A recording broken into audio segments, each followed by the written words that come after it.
En el vídeo de hoy descubriremos cómo medir la temperatura y la composición de las estrellas, cómo hacer fuego de distintos colores y por qué este vidrio transparente brilla cuando se ilumina con luz ultravioleta.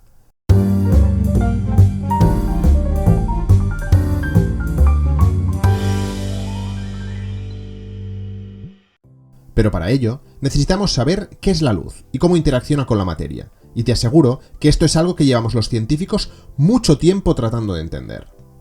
Si estás aquí, probablemente te suene la dualidad onda-partícula, un concepto que sugiere que el comportamiento de la luz se puede explicar como una partícula o como una onda, dependiendo del fenómeno que estemos analizando.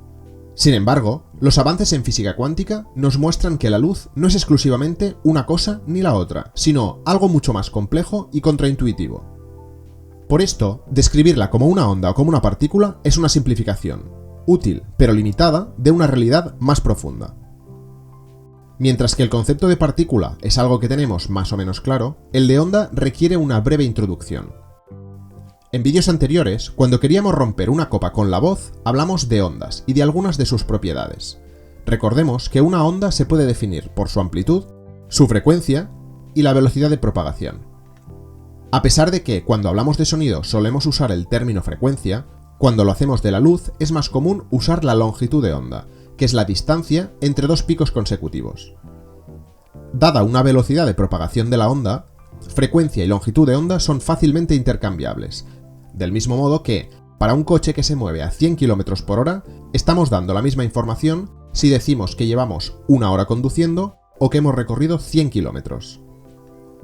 Volviendo a las propiedades de las ondas, tanto en el caso del sonido como el de la luz, podemos asociarlos con los efectos que causan. Para el sonido, la amplitud corresponde a la intensidad, si es fuerte o suave, y la frecuencia a su tono, si es grave o agudo.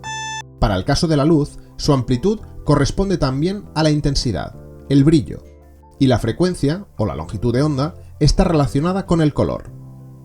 Sin embargo, existen algunas diferencias reseñables entre las ondas de sonido y las de luz.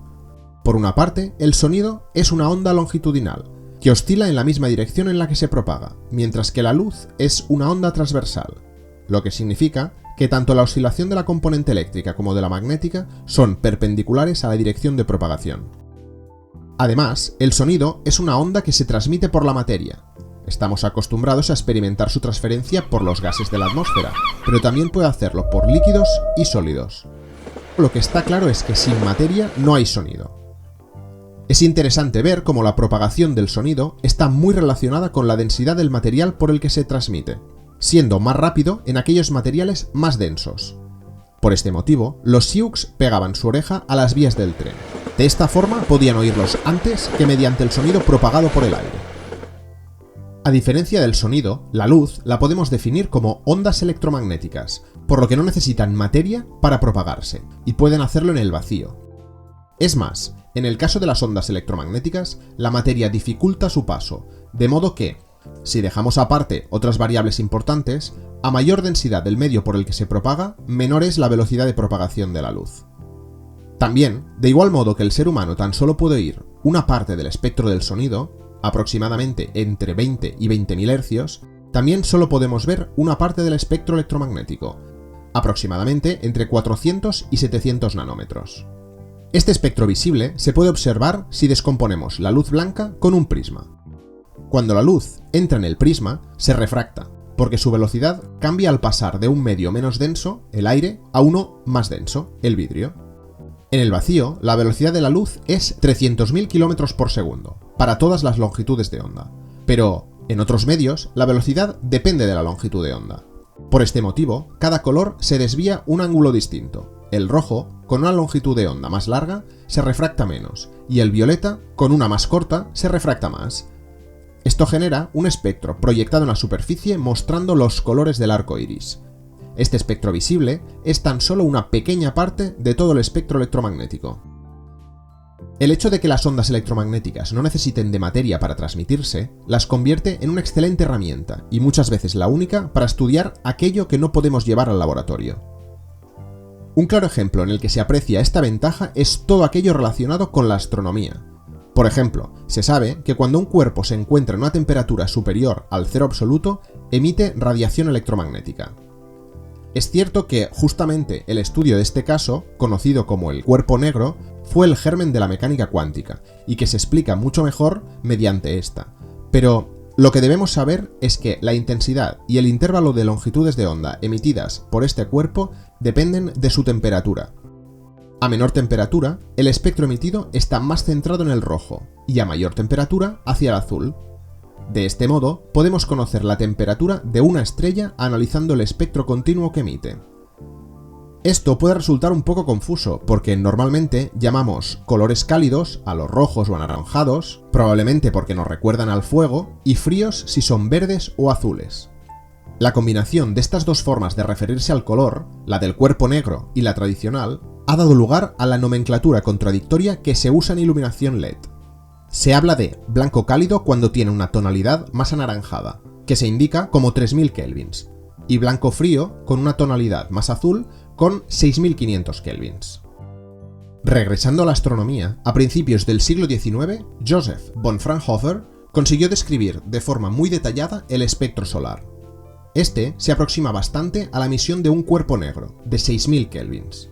Sin embargo, también tiene un gran número de líneas negras, de huecos. Para poder explicar la razón de esta radiación perdida, necesitamos recordar la estructura de los átomos. De una forma simple, podemos modelizar que el átomo está formado por un núcleo, que contiene neutrones y protones, que es lo que determina de qué elemento se trata, y de los electrones a su alrededor. Estos electrones se organizan en capas u orbitales, que tienen una determinada energía, de modo que, para promocionar un electrón de un orbital a otro más energético, es necesario aportar una cantidad específica de energía. Como hemos dicho, la radiación electromagnética es una forma de transferencia de energía, y esta se relaciona con la longitud de onda de la radiación. De este modo, cuando nosotros iluminamos con todo el espectro visible átomos de un elemento, hay determinadas longitudes de onda que se absorben para promocionar los electrones a niveles superiores, lo que llamamos excitar electrones. El espectro resultante se conoce como espectro de absorción y es característico de cada elemento químico. Por este motivo, identificando las manchas negras en el espectro del Sol, su espectro de absorción, podemos identificar cuáles son los gases que lo componen. Pero, del mismo modo que absorbe, un gas monoatómico con electrones en sus orbitales más energéticos, cuando estos pasan a orbitales inferiores, cede esta energía en forma de radiación electromagnética. La energía de esta radiación emitida coincide también con la diferencia de energía entre los orbitales, de modo que el espectro de emisión y el de absorción de un elemento son complementarios. Usando toda esta información y analizando el espectro de luz recibido de una estrella, podemos determinar su temperatura y conocer la composición química de su atmósfera. Pero esto no sirve tan solo para determinar la composición elemental de las estrellas, sino que lo podemos usar para conocer la composición elemental de una muestra. Si calentamos una sustancia lo suficiente, podemos conseguir atomizar los elementos que la componen y excitar sus electrones para que al relajarse emitan una luz característica. Así pues, podemos conseguir llamas de diferentes colores, dependiendo de los elementos que le añadamos. Estroncio y litio para el rojo, cromo y sodio para el amarillo, bario para el verde, plomo y cobre para el azul y potasio para el violeta. Esto se aprovecha, entre otras cosas, para dar color a los fuegos artificiales. Hemos usado este conocimiento para construir instrumentos que nos permiten identificar y cuantificar los elementos que contiene una muestra.